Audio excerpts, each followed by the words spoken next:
తెలుగు శ్రోతలందరికీ నమస్కారం అండి. మన అలనాటి కథలు ఎవర్ గ్రీన్ స్టోరీస్ ఛానల్కి మీ అందరికీ స్వాగతం. వెన్నెల్లో మల్లిక నవల వింటున్నామండి. రచన శ్రీమతి ఎద్దనపూడి సులోచనారాణి గారు. ఇక ఆలస్యం చేయకుండా మనం కథలోకి వెళ్ళిపోదామండి. వీడియో చూసిన వెంటనే లైక్ చేసి షేర్ చేసి తప్పకుండా సబ్స్క్రైబ్ చేసుకోండి. మన ఛానల్ని బెల్ ఐకాన్ యాక్టివేట్ చేసుకోండి. ఆమె భుజం మీద చెయ్యి పడింది. తిరిగి చూసే లోపలే విజయ్ ఆమెను దగ్గరకు తీసుకున్నాడు. గుండెలకి హత్తుకున్నాడు. ఆమె లేవబోతుంటే వారించాడు. ఆమె భుజాల చుట్టూ చెయ్యి వేసి తలని గుండెలకి మరింత దగ్గరగా అదుముకున్నాడు. No no, please please have confidence in me. మనం కరెక్ట్గానే ఉన్నాం. భగవంతుడు మనకి అన్యాయం చేయడు. ఆమె నిరత్తురాలై వింటోంది. అతని స్పర్శ మృదువుగా ఉంది. అతని మాటలు నచ్చ చెబుతున్నట్టు మంద్రస్థాయిలో మృదు గంభీరంతో పలుకుతున్నాయి. No no my angel. అతను వైజయంతిని కదలనీయటం లేదు. ఆమెకి ఇతను చాలా కొత్త విజయ్లా అనిపించాడు. ఇదివరకు ఎప్పుడూ ఇలా జరగలేదు. ఆశ్చర్యపోతోంది ఆమె. హాల్లో గడియారం 2 గంటలు కొట్టింది. మంచం మీద దిళ్ళకి వెనక్కి ఆనుకుని చేరగిలబడి కూర్చున్న వైజయంతి ఉలిక్కి పడింది. ఎదురుగా గోడకి జంట పిట్టలు ముక్కులతో పట్టుకున్నట్టున్న యాంటిక్ గడియారానికేసి చూసింది. 2 గంటలైంది. ఆమె లేచి సరిగ్గా కూర్చుంది. విజయ్ గురించిన ఆలోచనలతో తను ఇంతసేపు మేలుకున్నట్టే స్పృహ లేదు. కాళ్ళు ముడుచుకొని మోకాళ్ల చుట్టూ చేతులు పెనవేసి మోకాలికి చెంప ఆనించుకుంది.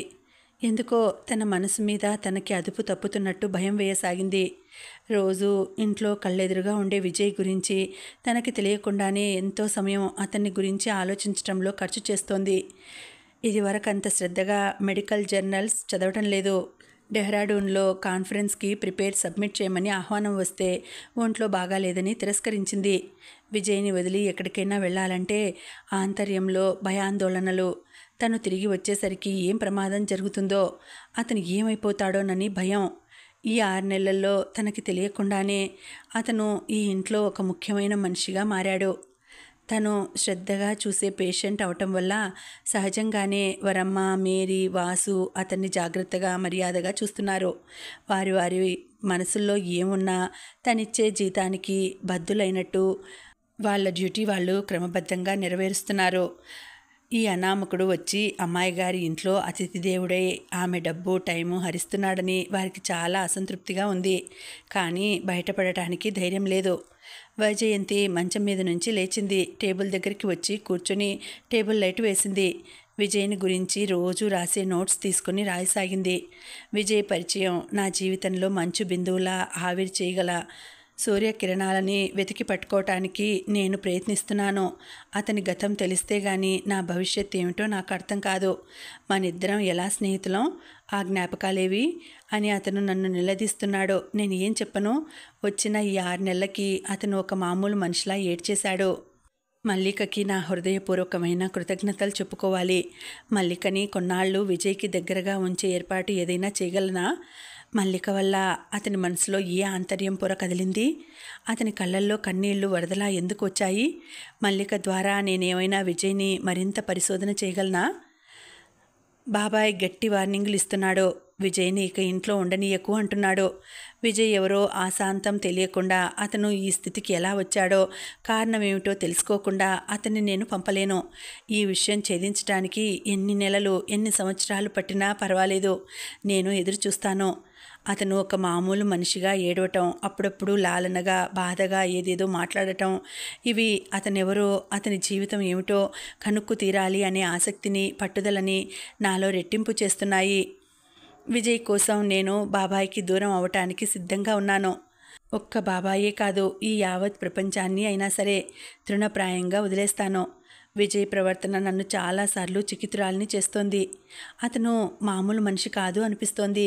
ఒకవేళ అతను నిజంగా హంతకుడే అయితే ఆ హత్య జరగటానికి అతనికి గల కారణాలేమిటో నేను అర్థం చేసుకోవాలి. ఒకవేళ అతని నేరం రుజువు అయ్యి అతనికి శిక్ష పడితే అప్పుడు కూడా నేను అతన్ని వదలను. అతను బహుశా ఈ జీవితంలో మామూలు మనిషి కాలేకపోవచ్చు. మామూలు మనిషి కానంత వరకు నేను అతన్ని వదలను. బికాజ్ హీ నీడ్స్ మీ. నా సంరక్షణలో లేకపోతే అతను బహుశా ఈ పాటికి చచ్చిపోయేవాడేమో. లేక మెంటల్ కేసుగా ఏ పిచ్చి ఆసుపత్రిలో ఉండేవాడో. నా మనసు నాకు అర్థం కావటం లేదు. విజయ్ కోసం ఎందుకిలా నేను నా జీవితం వదిలేసుకోవటానికి కూడా సిద్ధపడుతున్నాను. అనుకోకుండా అతని దగ్గర దొరికిన టెండర్ మూమెంట్స్ బలమా ఇది? ఏమో నాకు తెలియదు. ఓ గాడ్, విజయ్ని వీలైనంత త్వరలో వాళ్ళకి అప్పజెప్పేసే అవకాశం నాకు కలుగు చెయ్యి. అప్పుడు మాత్రం నేను బాధపడనా? ఎస్, బాధపడతాను. కానీ ఆ బాధలో ఒక సంతృప్తి, ఆనందం ఉన్నాయి. అతన్ని పనికిరాని వస్తువు చెత్తకుండీలో పడేసినట్టు వదిలేసి చేతులు దులిపేసుకోవటం వేరు. అతని వాళ్ళకి అతన్ని భద్రంగా అప్పచెప్పడం వేరు. అవును, నా మనసు ఇప్పటికీ నాకు బాగా అర్థమవుతుంది. విజయ్కి వాళ్ళు అంటూ దొరికితే సంతోషంగా అప్పచెప్పేస్తాను. కానీ అతన్ని అనాథగా మాత్రం ఈ లోకంలో వదలను నేను. పర్యవసానంగా ఏదైనా భరిస్తాను. వైజయంతి విజయ్ ప్రవర్తన మటుకే కాదు, వాటికి తన ప్రతిస్పందన కూడా రికార్డ్ చేసుకుంటోంది. ఎప్పటికైనా ఎవరైనా సమర్థుడైన స్పెషలిస్ట్ కనిపిస్తే విజయ్ని ట్రీట్ చేయించడానికి ఒక కార్డు లాంటి ఆ ఫైల్ పనికి రావచ్చు. అందుకే చాలాసార్లు దాదాపు క్రమం తప్పకుండా అతని దినచర్యని నోట్ చేస్తోంది. వైజయంతి నోటు రాసి మూసేసి డ్రాయర్లో పెట్టింది. పెన్ పెడుతుండగా దూరంగా చిన్నపిల్ల మూలుగు వినిపించింది. వైజయంతి లేచి వెళ్ళింది. మల్లిక నిద్రలోనే మూలుగుతోంది. నుదుట మీద చెయ్యి వేసింది. చెమటలు అలుముకున్నాయి. జ్వరతాపం తగ్గినట్లుంది. దాహం అస్పష్టంగా అంది. వైజయంతి వెళ్ళి గాజు గ్లాసులో గ్లూకోజ్ నీళ్లు కలిపి తీసుకువచ్చింది. మల్లికని లేవదీసి తాగించింది. బాగా స్పృహ వచ్చిన మల్లిక వైజయంతిని అయోమయంగా చూస్తోంది. ఆ పసిముఖంలో భయం, ఆందోళన ముప్పిరిగొన్నాయి. వైజయంతికి చిన్నప్పటి నుంచి పిల్లలతో ఇట్టే చనువు సంపాదించే నేర్పు ఉంది. వైజయంతి చిరునవ్వు నవ్వింది. వైజయంతి ముఖాన్ని రెప్పవేయకుండా చూస్తున్న మల్లిక ముఖంలో ఆందోళన, భయం క్రమంగా అంతరించినాయి. నీ పేరేమిటి? కోమల స్వరంతో అడిగింది. మల్లిక. మంచి పేరు. మీ అమ్మా నాన్న పేరు? లేరు. తల అడ్డంగా తిప్పుతుంటే చెదిరిన జుట్టుపాయ ముఖం మీద పడింది. లేరా? ఏమయ్యారు? చచ్చిపోయారు. వైజయంతికి జాలేసింది. మనసులో నుంచి సానుభూతి, జాలి కెరటంలా లేచింది. చిన్నప్పుడు తల్లిదండ్రులు సరిగ్గా లేకపోయినా, చచ్చిపోయినా ఆ పసి మనసు పడే బాధ ఏమిటో ఆమెకి తెలుసు. మరి నువ్వు ఎవరి దగ్గరుంటావు? మా అయ్యగారి దగ్గర. మీ అయ్యగారికి పేరుందా? తల ఊపింది. ఏమిటి? నాగభూషణం గారు. వాళ్ళ ఇంట్లో ఉంటావా? వాళ్ళ చుట్టాలా? కాదన్నట్టు తల తిప్పింది. మరి? వాళ్ళ బాబుని ఎత్తుకుంటాను. అమ్మో దీపు! భయంగా లేవబోయింది. వైజయంతి మృదువుగా వారించి భుజాలు పట్టి వెనక్కి ఆనించి పడుకోబెట్టింది. దీపుని పార్కులో వదిలేశాను, ఏమయ్యాడో అంటుండగానే కళ్ళల్లో బెదురు, నీళ్లు వచ్చేసినాయి. భయపడకు, తెల్లవారిన తర్వాత నేను కనుక్కుంటాను. నీకు చూడు ఎంత దెబ్బ తగిలిందో. ఈ దెబ్బ ఎలా తగిలింది? మల్లిక ఆలోచించింది. చెప్పు, మృదువుగా అడిగింది వైజయంతి. నేను దీపుని ఆడించడానికి పార్కుకు వచ్చాను. దీపు ఆడుకుంటున్నాడు. నాకు మరే అయ్యగారింట్లో చుట్టాలు చాలా వచ్చారుగా, పని చాలా, నిద్ర లేదు. అందుకే బెంచ్ మీద కూర్చుంటే నిద్ర వచ్చేసింది.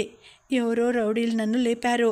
చెయ్యి పట్టి లాగుతుంటే నేను అప్పుడు తల బెంచి కొట్టుకుంది. అప్పుడేమో దూరంగా మల్లిక గుటకలు మింగి ఆగింది. దూరంగా ఒక అయ్యగారు కూర్చున్నారు. అక్కడికి పరిగెత్తి ఆయన వెనక దాక్కున్నాను. ఆయన్ని భయంతో పట్టుకున్నాను. అప్పుడేమైంది? అప్పుడా మళ్ళా గుడక మింగి చెప్పింది. అయ్యగారిని చూసి రౌడీలు పారిపోయారు. నాకు కాలు నొప్పేసింది. అయ్యగారు మరేమో. మల్లిక మళ్ళా గుటకలు మింగేసింది. వైజయంతికి అర్థమైంది. చాలు, పడుకో, రెస్ట్ తీసుకో. అమ్మగారు తిడతారేమో. నేను చెబుతానుగా, భయం లేదు, పడుకో. ప్రక్కలో కూర్చుని తల మీద చెయ్యి వేసి నిమిరింది. మల్లిక కళ్ళు మూసుకుంది.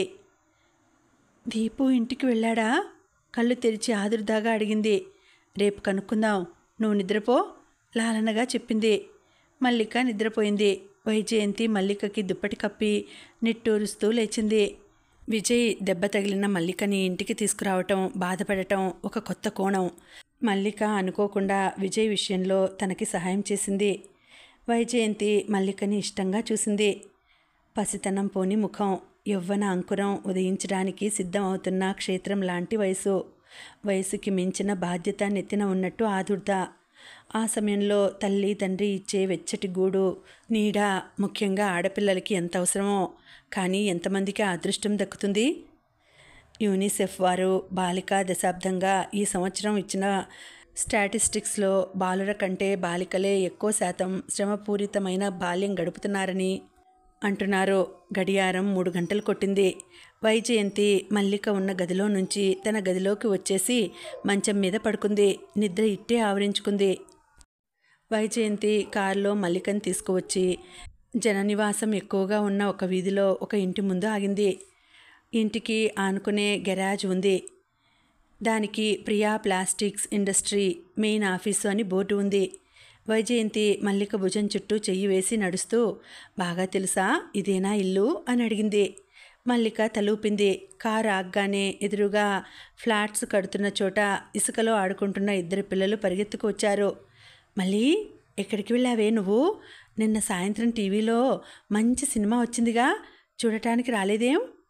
మల్లిక వాళ్ళని చూసి స్నేహపూర్వకంగా నవ్వింది. వైజయంతికి తాము కరెక్ట్ అడ్రస్కి వచ్చామని అర్థమైంది. వైజయంతి వచ్చి కాలింగ్ బెల్ కొట్టింది. వెంటనే ఎవరూ రాలేదు. మళ్ళీ మోగింది. ఎవరది? వస్తుంటే ఆగలేరా?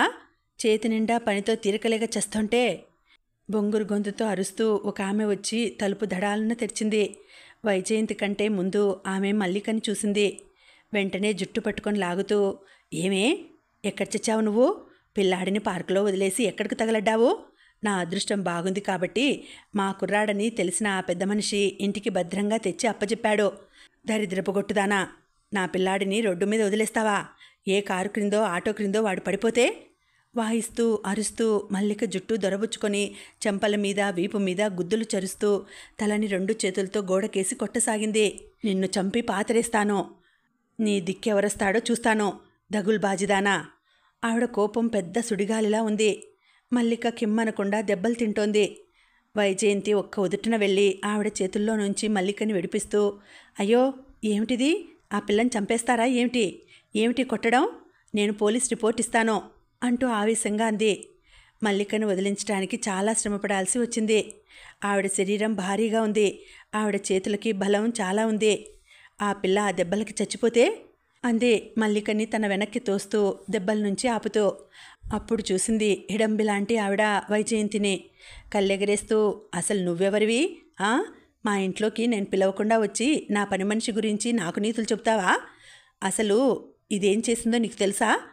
మా దీపుని కాస్త ఆడించవే అని పంపిస్తే వాడిని రోడ్డు మీద వదిలేసి ఆటో ఎక్కేసింది. దీనికి ఎవడున్నాడో ఏమిటో, ఏం రామాయణం చేస్తోందో. ఆపండి, పసిపిల్లని ఆ మాట అనటానికి సిగ్గులేదు. మల్లిక అలసటతో పార్కులో బెంచ్ మీద నిద్రపోయింది. మీ అబ్బాయి నడుస్తూ రోడ్డు మీదకి వచ్చేసి ఉంటాడు. రౌడీలు వెంటపడితే పరిగెత్తుతుంటే దెబ్బ తగిలింది చూడండి. మల్లిక నుదురు చూపించింది. ఆవిడ కోపంతోనే ఎగసెక్కంగా విరగబడింది. ఏమిటి, ఈ పీనుగుని చూసి రౌడీలు వెంటబడ్డారా? నువ్వేగా అంటున్నావు పసికూనా అని. అసలు నువ్వెవరు? ఆరా తీసింది. ఈ అమ్మాయికి దెబ్బ తగిలితే మా ఇంటికి తీసుకువెళ్ళాం. మరి రాత్రెందుకు మా ఇంటికి తీసుకురాలేదు? ఏమే దరిద్రపీనుగా, రాత్రి ఇంటికెందుకు రాలేదు?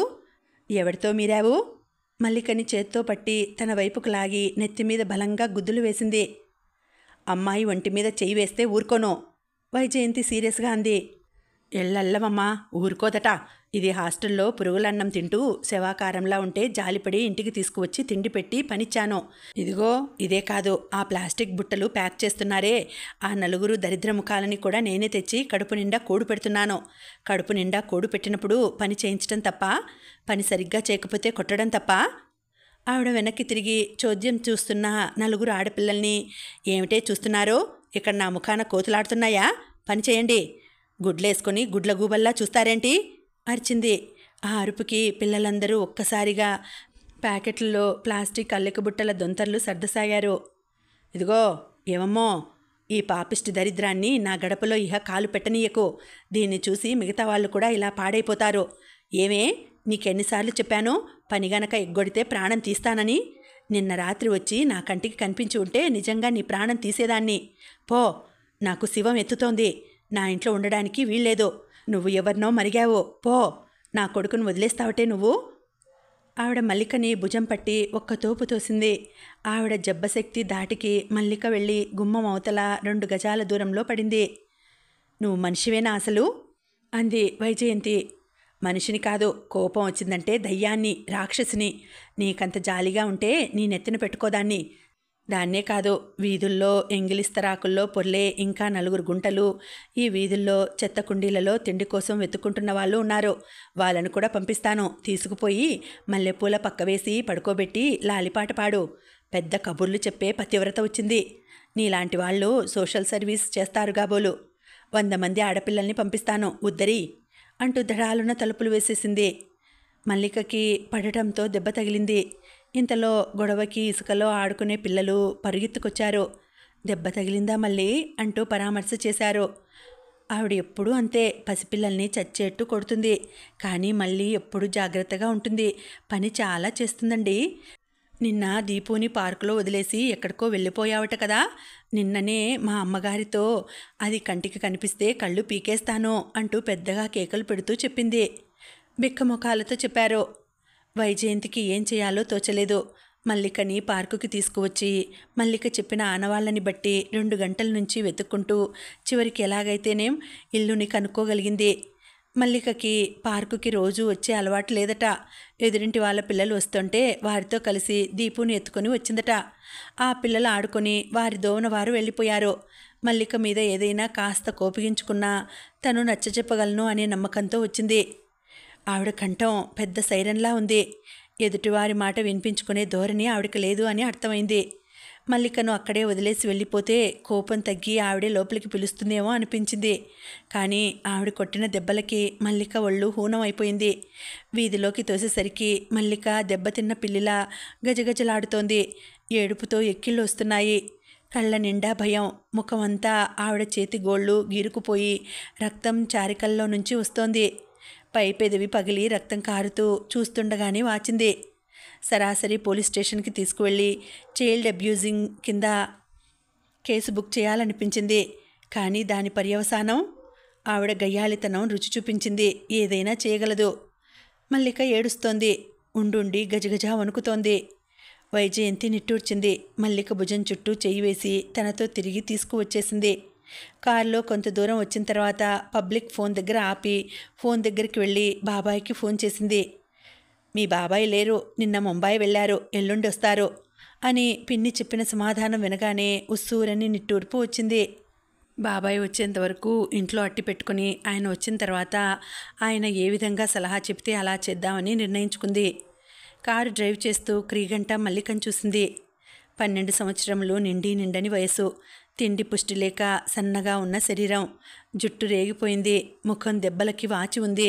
కళ్ళ నిండా భయం. ఏడుపు ఆగితే కంఠం దగ్గర నరాలు ఉవ్వెత్తున లేస్తున్నట్లు సిద్ధంగా ఉండి వెక్కిళ్ళు వస్తున్నాయి.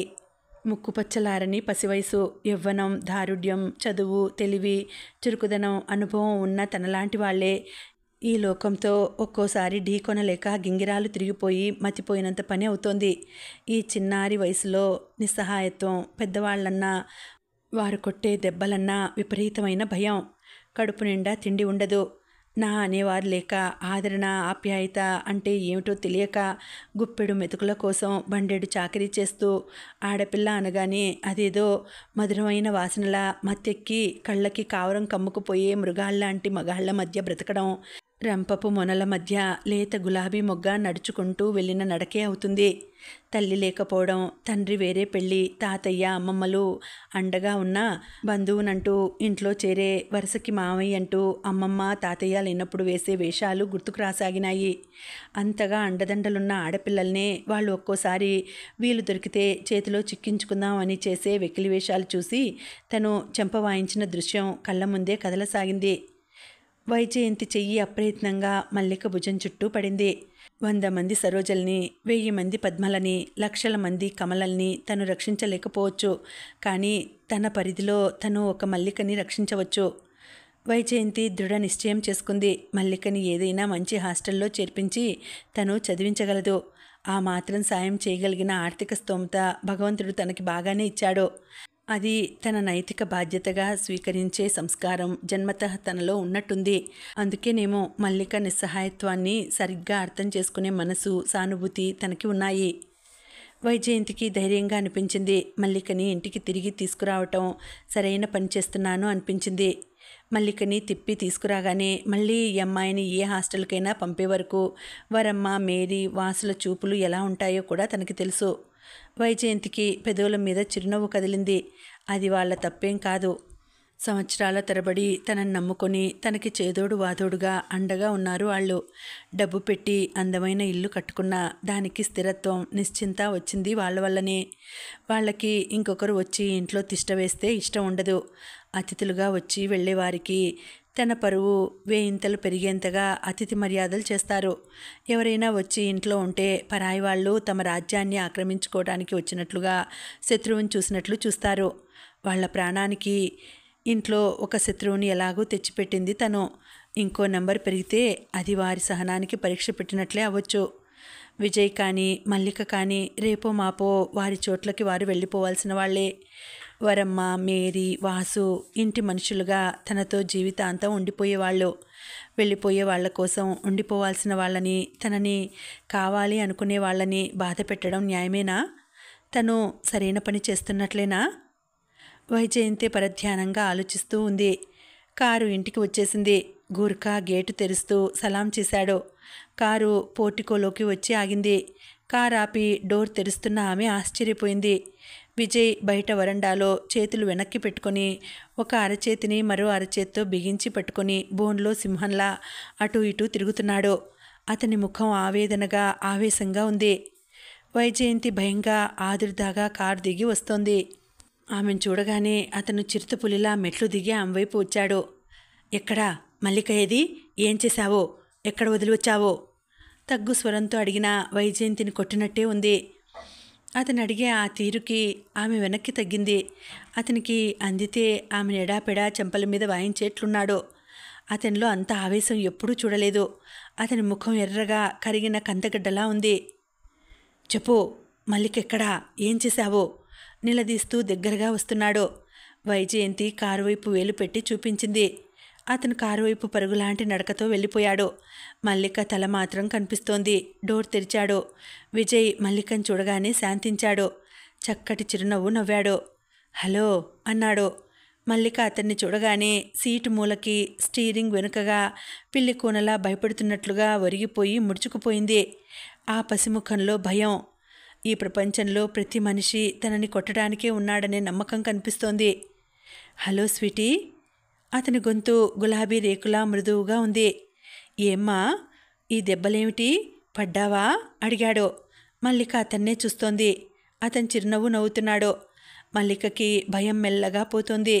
అతను మల్లికని కారులో నుంచి 2 చేతులతో పూల చెండుని తీసినట్లు అపురూపంగా ఎత్తి దించాడు.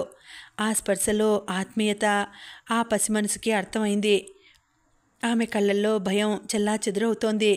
అతను దింపగానే అమ్మాయి పాదాలు భూమి మీద ఆనాయో లేదో హఠాత్తుగా అమాంతం ఆమెను ఎత్తుకుని భుజాన వేసుకున్నాడు.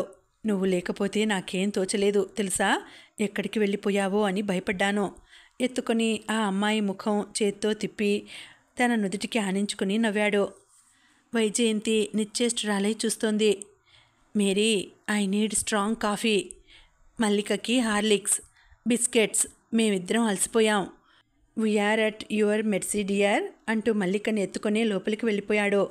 వరమ్మ వంట ఇంట్లోంచి వస్తూ మళ్ళీ వచ్చిన మల్లికని, ఆ పిల్లని ఎత్తుకొని వచ్చిన విజయ్ని చేత్తో బుగ్గ నొక్కుంటూ చూస్తోంది. మేరీ అక్కడి నుంచి వెళ్ళిపోయింది.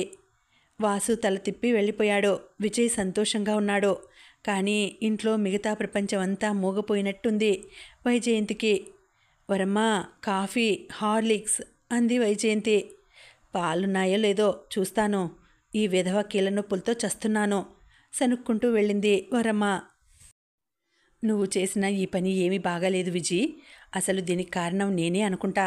నువ్వు ఎక్కడ బాధపడతావోనని నేను నిన్ను గట్టిగా మందలించలేకపోతున్నాను. అదే నా పొరపాటైంది. నువ్వు బాగా దారి తప్పిపోయావు. అసలు విజయ్నే ఎట్లా వదిలించాలా అని నేను చూస్తుంటే మళ్ళీ ఈ మల్లికని ఒకదాన్ని పట్టుకొచ్చావా? ఆ మతిలేని వాడితో మాట్లాడి నీకు కూడా మతిపోయినట్టుంది. ఆనందరావు గారు చెడామడా కేకలేస్తుంటే వైజయంతి తలెత్తలేకపోయింది. మల్లికని ఇంట్లో పెట్టుకోవడం ఆనందరావు గారికి అస్సలు నచ్చలేదు. ఆ పర్వతవర్ధనమ్మ గారు నాకు తెలుసు. భర్తని పక్కన పెట్టి వ్యాపారం అంతా ఆవిడే నడుపుతోంది. 3 సంవత్సరాల క్రిందట వాళ్ళ షెడ్లో పాత సామాన్ కొని అమ్మటం మొదలుపెట్టిన ఆవిడ ప్లాస్టిక్ సామాన్ తయారు చేసే ఫ్యాక్టరీ తమ్ముడి చేత పెట్టించింది. తనే వ్యాపారం నడిపిస్తోంది. ఆవిడ నోరు అస్సలు మంచిది కాదు. ఆ మల్లికని అక్కడి నుంచి తీసుకొస్తే వచ్చావు. ఏ హాస్టల్లోనో చేర్పించాల్సింది. అది కాదు బాబాయ్. వైజయంతి ఏదో చెప్పబోయింది. ఆయన చెయ్యి ఎత్తి వారించాడు. విజయ్ మల్లిక వచ్చిన తర్వాత కొత్తగా ప్రవర్తిస్తాడంటావు. ఆ అమ్మాయితో గడుపుతుంటే అతను ఆనందంగా ఉంటున్నాడంటావు. ఇది ఫోన్లో చెప్పావు కదా. ఒక్కటి అడుగుతాను, సూటిగా జవాబు చెప్పు. అసలు ఆ విజయ్ మీద నీకు ఇంత మమకారం దేనికి? నువ్వు ఎందుకింత కష్టపడుతున్నావు? నీ క్షేమం కోరే మమ్మల్ని కూడా దూరంగా పెట్టడానికి ప్రయత్నిస్తున్నావు. ఇదంతా కేవలం పేషెంట్గా అతని మీద నీ బాధ్యత అంటావా? నువ్వు ఎంతమందికి ట్రీట్ చేయలేదు? వారిలో ఎవరి పట్లనైనా ఇలా ప్రవర్తించావా? కానీ బాబాయ్, విజయ్ వాళ్ళందరిలోకి వేరు అంటావు, అవునా? ఏమిటి అతని ప్రత్యేకత? మతి చాంచల్యము, జరిగిన జీవితం మర్చిపోవటము, అదేనా? అది అసలు నటనో నిజమో కూడా అర్థం కావటం లేదు. మతి లేనివాడు, అసలు జ్ఞాపకమే లేనివాడు బయటకు వెళ్ళి ఇంటికి ఎలా వస్తున్నాడు? రాని రోజులున్నాయి బాబాయ్. అది నటన కావచ్చు. నటన 6 నెలల్లో 6 నిశలు కలిసి ఉన్నప్పుడు బయటపడకుండా ఉండదు.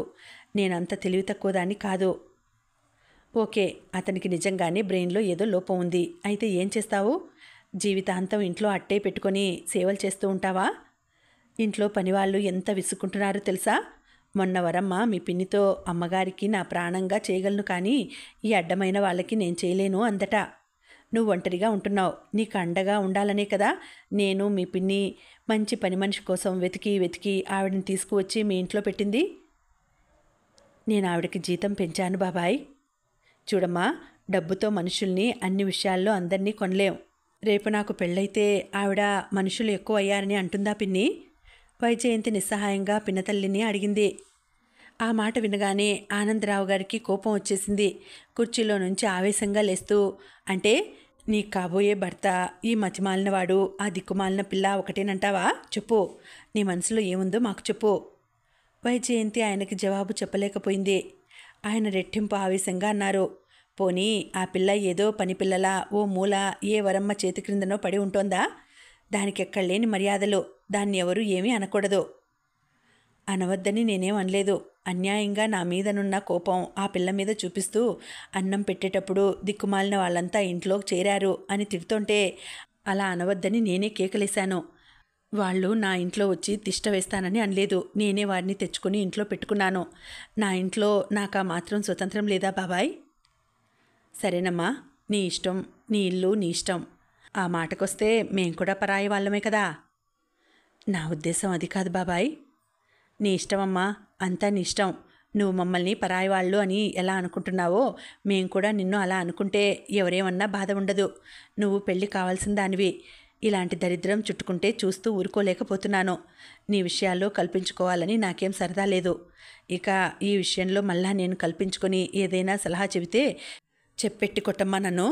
ఆయన అక్కడి నుంచి అవతలి గదిలోకి వెళ్ళిపోయారు. మీ బాబాయ్ చెప్పేదంతా నీ మంచికే అనుకుని ఇదివరకు నమ్మేదానివి. ఇప్పుడు నమ్మటం లేదు. నువ్వు నిజంగా మారిపోయావు విజయ్. నువ్వు కాదు, ఆ విజయ్ నిన్ను మార్చేశాడు. తెలివిగా మతిమాలిన వాడిలా ఇంట్లో చేరి మెల్లగా నిన్ను నీ ఆస్తిని సొంతం చేసుకోవాలని ప్లాన్ చేస్తున్నాడు అంటూ ఆనందరావు గారి భార్య కూడా అక్కడి నుంచి వెళ్ళిపోయింది. వైజయంతి కిన్నురాలైనట్లు కూర్చుండిపోయింది. 1 నిమిషం అయింది. వాళ్ళిద్దరూ బయటికి రాలేదు.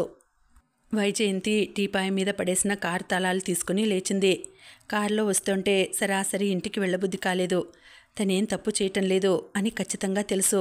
కానీ బాబాయ్ తనని అర్థం చేసుకోవటం లేదు. లోకులు గిట్టని వాళ్ళు కూస్తున్న కారు కూతలకి ఆయన భయపడుతున్నాడు. విజయ్ని అట్టి పెట్టుకోవాలని తనకేం లేదు. మల్లిక వచ్చిన తర్వాత అతనిలో మార్పు స్పష్టంగా కనిపిస్తోంది. మల్లిక అతను కలిసి కూర్చొని నవ్వుతూ ఆ కబుర్లు చెప్పుకోవటం చూస్తుంటే తండ్రి కూతురో అన్నా చెల్లెలో అనుకుంటారు. మల్లికని అతను గారాబం చేసే పద్ధతులు చూస్తుంటే అతనిలో ఇదివరకు తను ఊహించలేని కొత్త కోణాలు కనిపిస్తున్నాయి. మల్లిక వచ్చిన తర్వాత అతనిలో అశాంతి ఆరాటం తగ్గింది. తనతో కూడా చనువుగా ఉంటున్నాడు. ఇంట్లో నవ్వులు సందడి ఎక్కువైంది. తనని మధ్య మధ్యలో నో డియర్, కమాన్ డియర్ అని చనువుగా అంటాడు. విజయ్ అని గొంతెత్తి ఏదో జీవితకాలం తెలిసినట్టే పిలుస్తాడు.